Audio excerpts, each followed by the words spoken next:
The ratio of LCM and HCF of least composite and the least prime number is.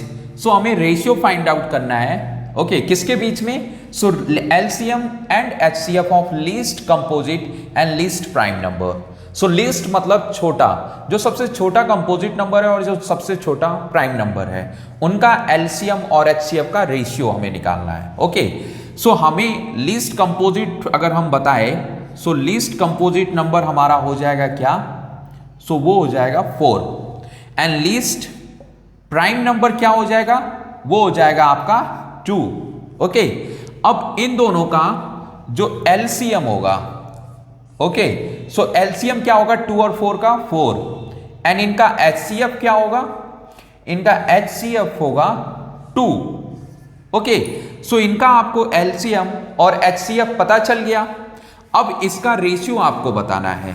So LCM और HCF का ratio यानी कि ये हो जाएगा एलसीएम इसका 4 एंड एचसीएफ हो जाएगा 2 और इसको कैंसिल आउट कर देंगे, ये मिल जाएगा आपको 2/1 और रेशियो हो गया आपका 2:1। ओके, नोट करिए। Next question, the value of k for which the lines 5x + 7y = 3 and 15x + 21y = k। अब ये दोनों कोइंसाइड हैं तो हमें k की वैल्यू बतानी है। सो कोइंसाइड यानी कोइंसिडेंट, उसकी कंडीशन क्या होती है? सो कोइंसाइड हो या कोइंसिडेंट हो, बात एक ही है। ओके, और ये कैसे होते हैं? तो ये होते हैं कंसिस्टेंट। ओके, और इसके लिए कंडीशन क्या है? दो लीनियर इक्वेशंस की। सो वो है a1/a2 n = b1/b2 n = c1/c2। अब देखो k की वैल्यू आपको बतानी है। सो k आपका c टर्म्स में है, ओके, और इसमें से आप कोई एक टर्म्स ले सकते हैं c को रिलेट करने के लिए। सो मैं ये ले लेता हूं a1 5, a2 15 एंड मैं c वाला टर्म्स इसके साथ रिलेट कर देता हूं, तो c हो जाएगा आपका 3/k। ओके, अब देखिए इसको आप कैसे कैंसिल आउट करेंगे? तो 5 3 15 एंड 3 उधर गया एंड k इधर आ गया। सो आपको मिल गया k = 9। ओके, थर्ड क्वेश्चन, अ गर्ल्स वॉक्स 200 मीटर्स टुवर्ड्स ईस्ट। सो यहां से गर्ल्स ने स्टार्ट किया चलना एंड 200 मीटर्स वो ईस्ट गई। ओके, यहां पे सपोज करो वो पहुंच गई। अब उसके बाद देन 150 मीटर टुवर्ड्स नॉर्थ, और यहां से वो नॉर्थ मुड़ जाती है। कितना? 150 मीटर। ओके, ये आपका एक साइड का रूल होता है जिसमें north, east, west and south, ये हो गई चीजें। ओके, सो देखिए ईस्ट आपका गई है वो 200 और वो नॉर्थ गई 150 मीटर। अब आपको बताना है कि जो वहां जहां से स्टार्ट किया था और जहां पे वो पहुंची है, इसके बीच क्या डिस्टेंस है। तो ये आप पाइथागोरस थ्योरम से निकाल लेंगे। ये 90 डिग्री हो जाएगा, और जब पाइथागोरस थ्योरम आप लगाएंगे इसमें, सो h = हो जाएगा √ सम ऑफ स्क्वायर। ओके, इनकी ये दोनों साइड जो है शॉर्टेस्ट साइड, ये सपोज करो इसमें से हम सिर्फ 20 लेते हैं क्योंकि एक एक जीरो हम छोड़ देते हैं। सो 20 का स्क्वायर एंड प्लस 15 का स्क्वायर। सो ये आपको मिल जाएगा कितना? 400, और ये मिल जाएगा 225, और ये आपको दे देगा 625, और इसका स्क्वायर रूट होता है 25। ओके, एक जीरो आपने छोड़ा था तो वो 2 जीरो बना लेता। ओके, और जब उसे आप स्क्वायर रूट से बाहर लाते तो यहाँ पे वो जीरो लग जाता। एंड बाय द वे आपने 0 1 छोड़ा था, आप यहाँ पे 1 लगा लीजिए, आपका ये आंसर हो गया। ओके, चलिए next question, the length of the diagonals of rhombus are 24 centimetre and 32 centimetre, then the length of altitude of the rhombus is. Okay, so मैंने ये फॉर्मूला लिख दिया है जिसमें आपका एरिया होता है रोम्बस का। तो ये 2 तरीके के फॉर्मूले हैं रोम्बस के एरिया का, और दोनों एरिया निकालेंगे, इस वजह से दोनों इक्वल हैं। अब डायगोनल दिया हुआ है आपका, और डायगोनल कितना है? तो एक है आपका 24 और एक है आपका 32। ओके, अब इसको आप कैंसिल आउट कर लेंगे। ओके, तो ये मिल जाएगा 12। अब 12 से जब आप इसको मल्टीप्लाई करेंगे तो 12 2 जा 24, कैरी 2, 12 3 जा 36 एंड 2 38। ओके, सो यहां पे इतना मिल गया। अब बेस इंटू एल्टीट्यूड, तो बेस मैंने देखिए यहां पर निकाला हुआ है, ये है 20, ये कैसे निकालेंगे? तो आप जानते हैं जो डायगोनल होते हैं वो एक दूसरे को बाइसेक्ट करते हैं और 90 डिग्री का एंगल बनाते हैं। तो वो कितना है? 24 है तो 12 12 हो जाएगा एंड 32 तो 16 16 हो जाएगा। अब ये 90 डिग्री बनाता है तो ये हाइपोटेनियस हम निकाल लेंगे पाइथागोरस थ्योरम से। मिल गया आपको बेस यानी साइड आपको मिल जाएगा 20। सो आप बेस की जगह पे आप 20 यूज कर सकते हैं और ये हो जाएगा आपका एल्टीट्यूड। सो 20 यहाँ पे आप डिवाइड कर लीजिए और ये हो गया आपका एल्टीट्यूड। सो 20 से आप इसको डिवाइड करेंगे सो ये कितना मिल जाएगा? 2 1 जा 2 एंड 2 9 जा 18 एंड 2 2 जा 4 और एक जीरो से पॉइंट लग गया आपका ये। सो ये हो गया आपका answer. 2 fair coins are tossed.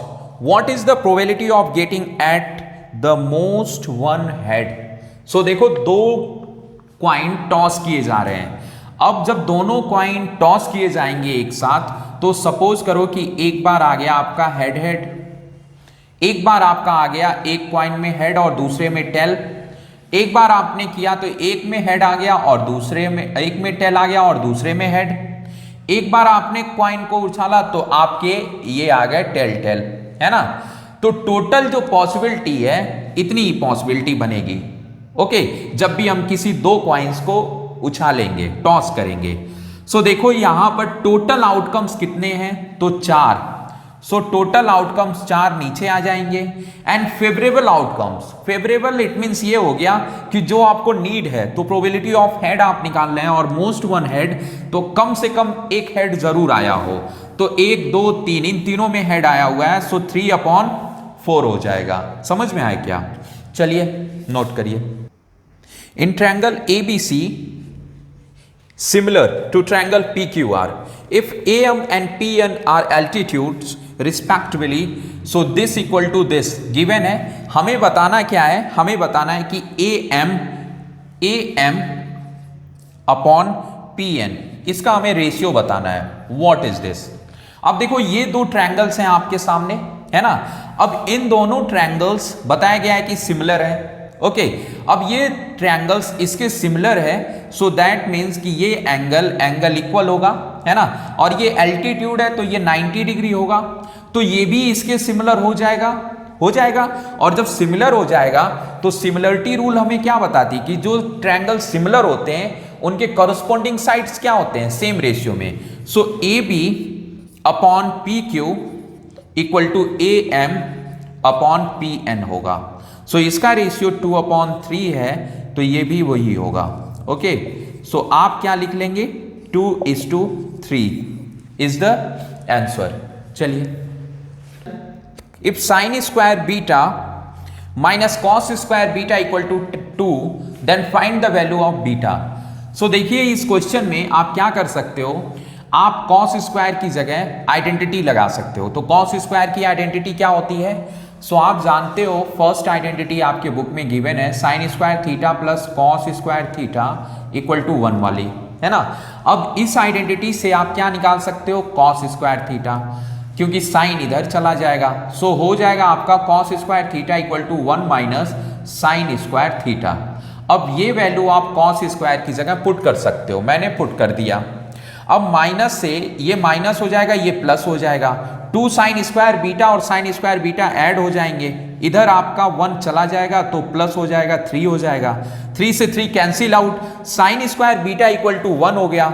अब आप बताओ कि 1 का स्क्वायर रूट क्या होता है? 1 होता है। So sine beta equal to क्या हो जाएगा? 1 हो जाएगा अपना। अब देखो 1 साइन में किसकी वैल्यू होती है? So sine beta equal to sine 90 degree, क्योंकि साइन 90 की वैल्यू 1 होती है तो 1 की जगह साइन 90 रख सकते हैं। Sine sine cancel and our beta is 90 degree. Okay, चलिए next question is prime factors of the denominator of rational number with the decimal expansion are this. Okay, so एक रैशनल नंबर दिया है और उसका decimal expansion है ये। अब इसको आप इसके डिनोमिनेटर को क्या करना है? उसका आपको क्या निकालना है? सो प्राइम फैक्टर निकालना है। सो इसका डिनोमिनेटर आप 1 लिख सकते हैं कि नहीं? लिख लेंगे। अब देखिए इस पॉइंट को अगर आप हटाएंगे तो नीचे आप 3 जीरो बढ़ा सकते हैं क्योंकि पॉइंट के बाद 3 डिजिट है। अब 1000 का जब आप प्राइम फैक्टराइजेशन करेंगे सो आपको मिलेगा 2 into 5, 2 into 5 and 2 into 5। Okay, ये लीजिए। अब देखिए 10 10 10 और ट्रिपल 10 क्या बनाता है आपका 1000 बनाता है मल्टीप्लाई होकर। तो आप इसमें आपको अगर प्राइम फैक्टर बताना हो तो आप क्या बता सकते हैं कि 2 into 5 is the prime factor, यानी 2,5। 9th क्वेश्चन है the line x equal to a and y equal to b। Okay, so x equal to अगर a है सो इट मीन्स कि ये x पे a डिस्टेंस गया and y equal to b है so it means y पर b distance गया, है ना। अब जब a डिस्टेंस यहां पर आ गया तो इसका इक्वेशन मतलब इसकी जो लाइन होगी वो क्या होगी, ये होगी। दिस इज द लाइन जो a को क्या करेगी, उस पॉइंट को इंटरसेक्ट करेगी। अब ये लाइन किसके पैरेलल है, तो ये y एक्सिस के पैरेलल है, यानी this line is parallel to y axis and this line जहां पे b, जहां तक b डिस्टेंस है उस लाइन को, उस पॉइंट को जो लाइन इंटरसेक्ट कर रही है ना। अब देखो वो किसके पैरेलल है, तो x एक्सिस के, यानी y equal to b is parallel to x axis. अब देखो ये लाइन जब हमने बनाया इधर से और इधर से तो ये एक दूसरे को इंटरसेक्ट कर रहे हैं एक पॉइंट पे। ओके, सो ये इसका आंसर 9th का आंसर होगा आपका इंटरसेक्टिंग। Okay, intersecting. चलिए लिख लीजिए। Next question the distance of point A -5,6 from the origin. Okay, so this is the origin O। Okay, अब इसका जो पॉइंट होता है ये 0,0 और सपोज करो कि वो पॉइंट, वैसे आप तो जान रहे हो कि x नेगेटिव और y पॉजिटिव, तो वो सेकंड क्वाड्रेंट में होगा। तो ये आपका पॉइंट हो गया। अब इनके बीच का डिस्टेंस निकालना है तो डिस्टेंस d होता है एंड डिस्टेंस का जो फॉर्मूला होता है वो होता है x2 - x1 पे whole square plus y2 - y1 पे होल स्क्वायर। अब यहां से जब आप x1 y1 और x2 y2 की वैल्यू जब आप इसमें रखोगे डिस्टेंस निकालने के लिए तो आपको मिल जाएगा 0, 0 minus, so minus minus plus 5 पे होल स्क्वायर एंड 0 - 6 पर होल स्क्वायर, ये मिलेगा। अब इसका 0 का कोई वैल्यू नहीं है तो 5 का स्क्वायर 25 एंड इधर भी 0 की कोई वैल्यू नहीं है तो ये 36। अब ये दोनों क्या बन जाएंगे, तो दोनों बन जाएंगे √61। अब रूट में किसी की वैल्यू आती है तो उसे हम प्लस माइनस में लिखते हैं और ये हो गया आपका units. Okay, so √61 units is the answer. Next question a² = 23/25। तो देखो यहां पर ऑप्शन जो दिया है rational, irrational, whole number, integers, आपको बताना है ये क्या है। तो देखिए आप यहां से a जब निकालेंगे तो ये स्क्वायर रूट हो जाएगा 23/25 और इसका स्क्वायर रूट 23 का कुछ भी नहीं होता क्योंकि ये प्राइम है और नीचे का 5 हो जाएगा। ओके, अब देखो प्राइम नंबर जब भी रूट में होगा तो वो इरेशनल ही होगा। ओके, अब देखो इरेशनल नंबर को अगर हम डिवाइड करेंगे किससे, किसी भी नंबर से, ओके, सो वो क्या देगा, इरेशनल ही देगा। ओके, सो यहां पे हमारा आंसर क्या होगा, इरेशनल।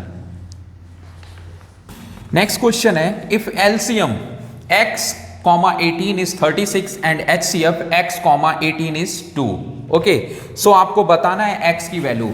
अब देखो इसमें आपके पास ये फर्स्ट नंबर है और ये सेकंड नंबर आपका दिया हुआ है और एलसीएम और HCF दिया हुआ है। तो एलसीएम की जगह 36 और HCF की जगह 2 आप पुट कर दीजिए और फर्स्ट नंबर और सेकंड नंबर, ये आपका फॉर्मूला होता है LCM into HCF equal to first number into second number. अब देखो आप 18 से इसको कैंसिल आउट कर सकते हो और 2 2 जा 4 हो जाएगा। सो x की वैल्यू आपकी आ गई 4। b if 10a = √3 then cos a cos c - sin a sin c की आपको वैल्यू बतानी है। ओके, सो 10a की आपको वैल्यू दी हुई है। सो 10a की हेल्प से हम क्या करेंगे, ये हाइपोटेनियस हम निकाल लेंगे। अब देखिए b पे कितना बन रहा है 90 degree.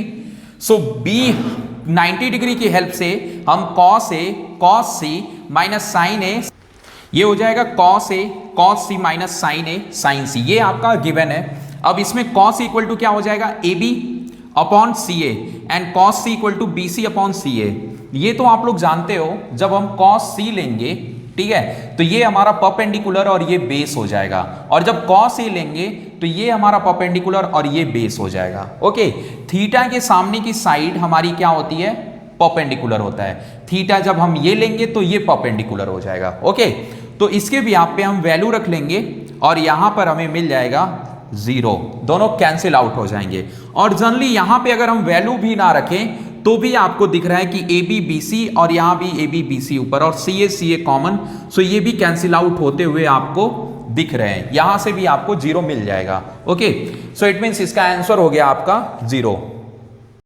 If the angle of triangle ABC are in the ratio 1 1 and 2, इन ट्रायंगल ABC में ये रेशियो गिवन है 1 1 2 की, और कहा जा रहा है कि the largest angle being angle C।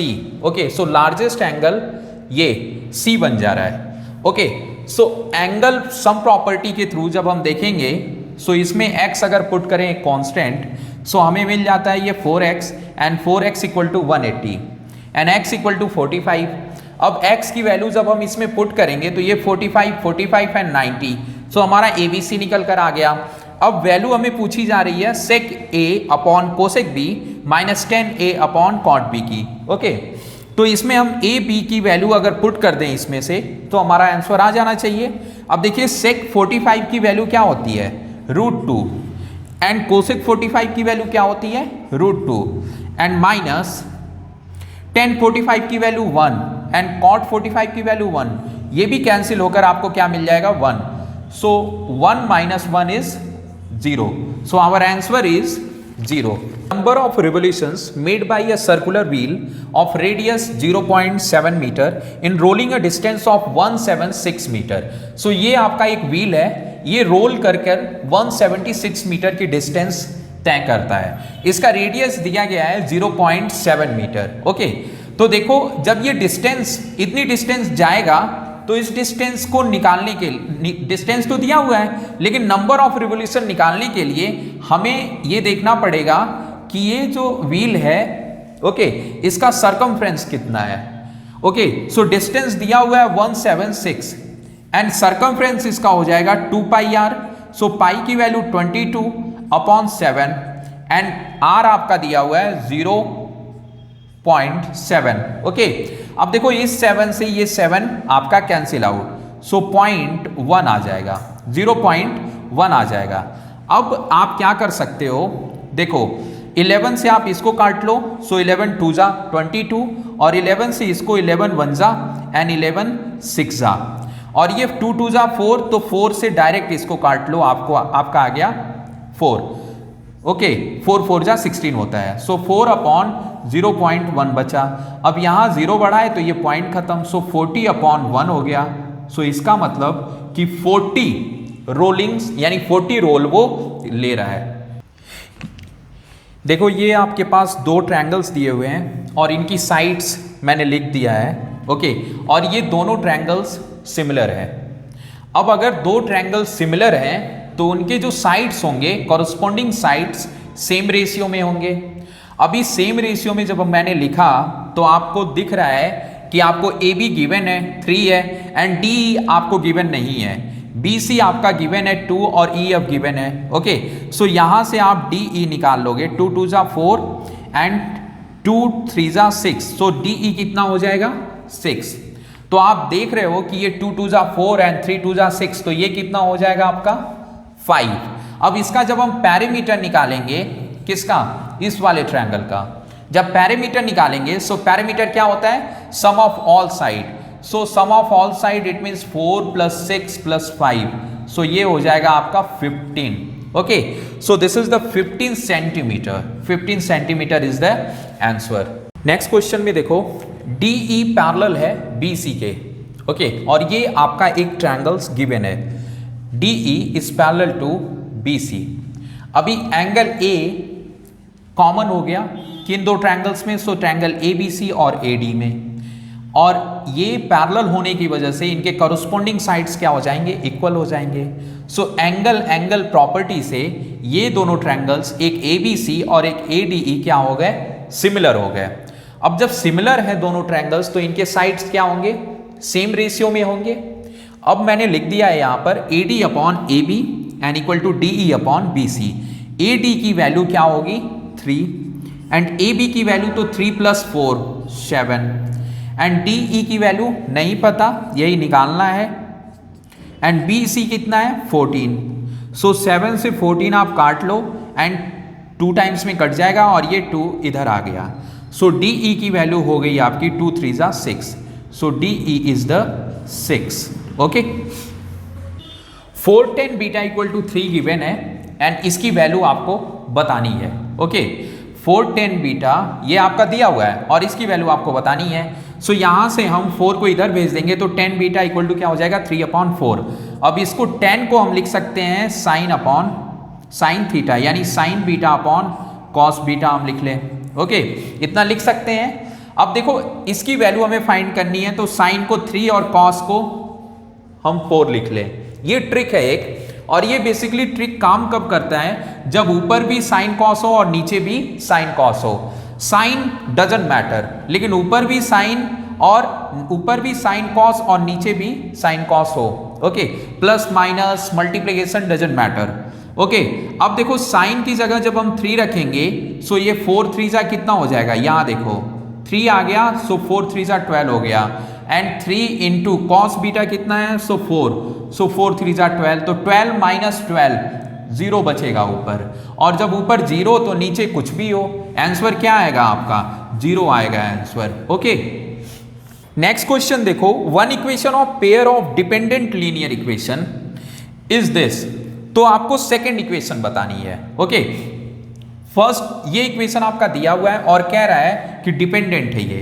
तो डिपेंडेंट की जो कंडीशन होती है लीनियर इक्वेशन में वो क्या होती है, तो वो कंसिस्टेंट की होती है। ओके, और इसमें क्या होता है कंसिस्टेंट में, तो कंसिस्टेंट में 2 चीजें, एक यूनिक होता है और एक आपका इन्फिनिटिव होता है। ओके, 2 सॉल्यूशन आपको मिलते हैं, एक तो वन सॉल्यूशन या यूनिक सॉल्यूशन या इन्फिनिटिव सॉल्यूशन। तो इन्फिनिटिव सॉल्यूशन को हम देखेंगे यहाँ पे, so A1 upon A2 and equal to B1 upon B2 and equal to C1 upon C2 होता है ना। यानी कि ये चीजें क्या होनी चाहिए, इक्वल होनी चाहिए। इक्वल तभी होंगी जब कोई नंबर सेम डिजिट कॉमन होगा तीनों में। ओके, सो सेम डिजिट से हम तीनों में मल्टीप्लाई कर लें तो ये हो जाएगा 2 5 = 10x, ये हो जाएगा 2 7 = 14y और ये हो जाएगा 2 2 = 4। लेकिन जब हम ऑप्शन देखेंगे सैंपल पेपर का तो उसमें ये आंसर आपको मिलेगा नहीं। ओके, तो इसमें माइनस, अगर हम माइनस से मल्टीप्लाई कर लें बोथ साइड तो ये माइनस माइनस प्लस हो जाएगा, ये -14y हो जाएगा और ये -4 हो जाएगा।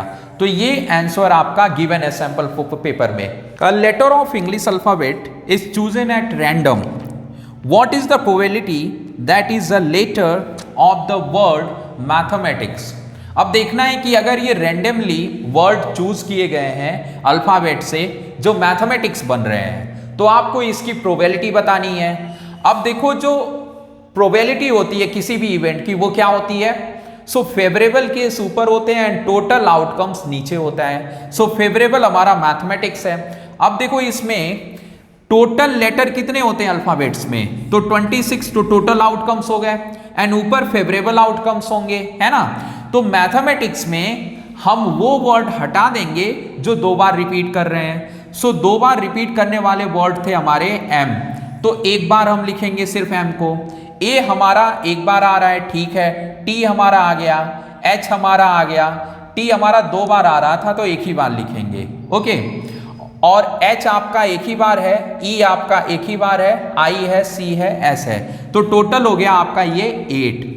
सो 8 हो गए आपके favourable case and total outcomes हो गया आपका 26। तो this is the probability of this word. Okay, so ये आपका आंसर है 8/26।